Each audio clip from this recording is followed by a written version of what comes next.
The small volcanic island of Reunion in the Indian Ocean might best be described as paradise. Its incredible scenery draws visitors from all over the world. Now an international team of whitewater kayakers and canyoneers has come to the island for a unique challenge. They plan to combine their skills to create a new outdoor experience. Canyoneers explore canyons using a variety of techniques, including walking, climbing, jumping, rappelling, and swimming. Whitewater kayakers typically use a kayak to move through fast-flowing water.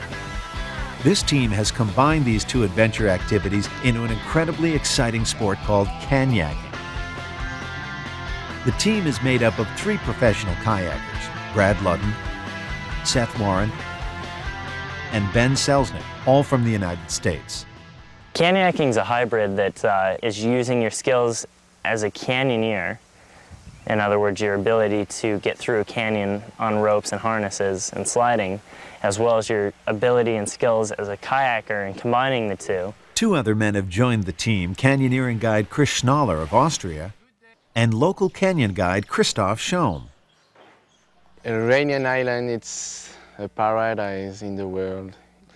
You have the sea, you have the mountains, you can do a lot of things. The first day of the adventure starts early for the team as they prepare for the drive to Cirque des Silaos. Located in the center of the island, the Cirque features the largest of 3 natural amphitheaters formed in the rock of the island.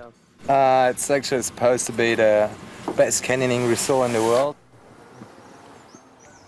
The men will start their canyaking adventure at a canyon known as Fleur Jaune. It's the perfect training ground for their ultimate objective, Trou Blanc Canyon. On this trip, the group of men will put their lives in the hands of Chris Schnaller, trusting his years of canyoneering experience. Guy has been all over the place. I trust him with my life. He knows exactly what he's doing, when he's doing it. Psyched. The descent down Fleur Jaune is full of risk and challenge, but the team knows that a successful descent here will help them adjust to each other's skills and bring them one step closer to their goal of canyaking Trou Blanc. The Fleur Jaune Canyon consists of 7 steep drops for rappelling, ranging from a relatively short 15 meters to a breathtaking 45-meter drop. The drops are almost vertical and the water is unbelievably fast. One mistake and a team member could get injured or even be killed. After working their way through the series of multiple drops, the team comes to the largest drop of them all, a vertical waterfall almost 50 meters high. It's the classic character of waterfalls like this one that draws canyoneers from around the world to Reunion Island. Schnaller explains that they will descend the waterfall using a special type of tie called a clove hitch. He attaches a long rope onto a carabiner that is hooked to a piton inserted into the canyon wall. To this rope, which extends to the bottom of the waterfall, each member will attach a shorter rope using their own carabiner and slide down. Using this method, Chris says everyone will be fine. But will they? Everyone is aware that a number of things could go wrong at the waterfall, and it's the time when coordination among the team members really matters most. At this moment, the team must unite. A mistake at this demanding vertical drop would lead to disaster, not just for one man, but perhaps for all of them. One by one, the men lower themselves down the rope, carefully and slowly at first, then dropping quickly to the bottom. It takes time and the atmosphere is intense, but in the end, the descent is a complete success.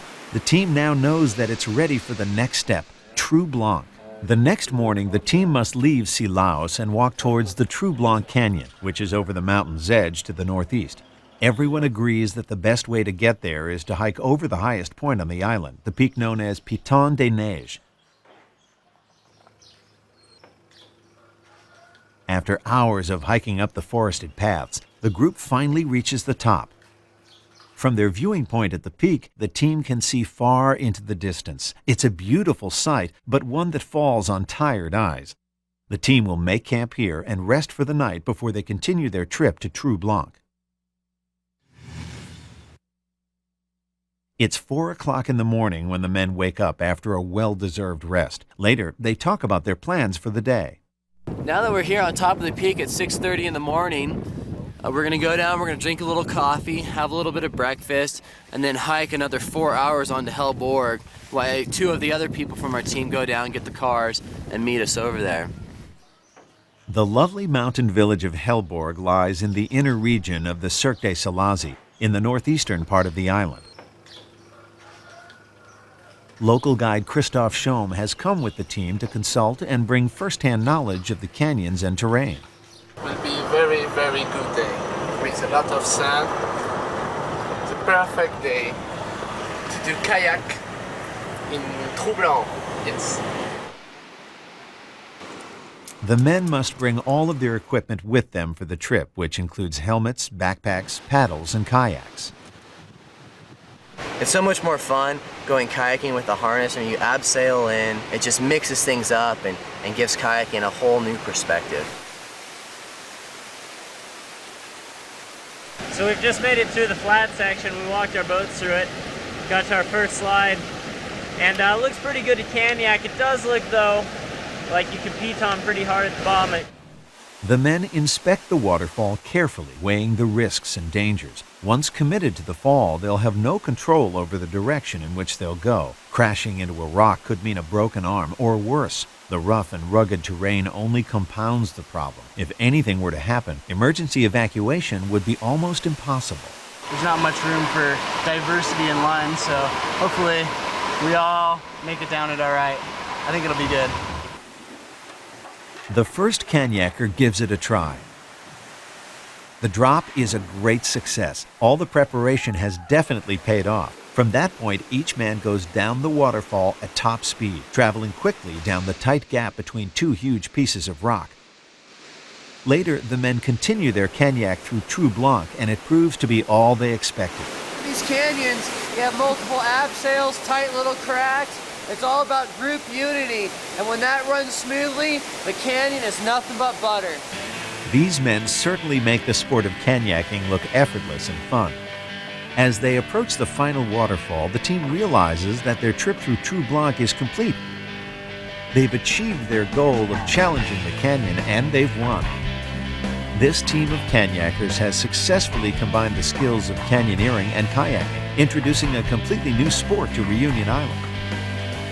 Well, we finally finished the Trou Blanc. It's kind of a bump and scrape there at the end. We had a great couple days and great run, good group, some good slides, waterfalls. Successful mission. I think the coolest part about it for a lot of us was that the day before when we were looking at it, all the locals said it was impossible. And since we've had a lot of people tell us it's impossible, and it's kind of fun to tell them that we already did it. Some people come to Reunion for its beauty. Others come to challenge themselves and test their abilities. These 5 young men have tested themselves in the most daring of circumstances and have come out of the experience as winners. They took on the wild dangers of Reunion Island on their Canyak adventure, and they did it with style.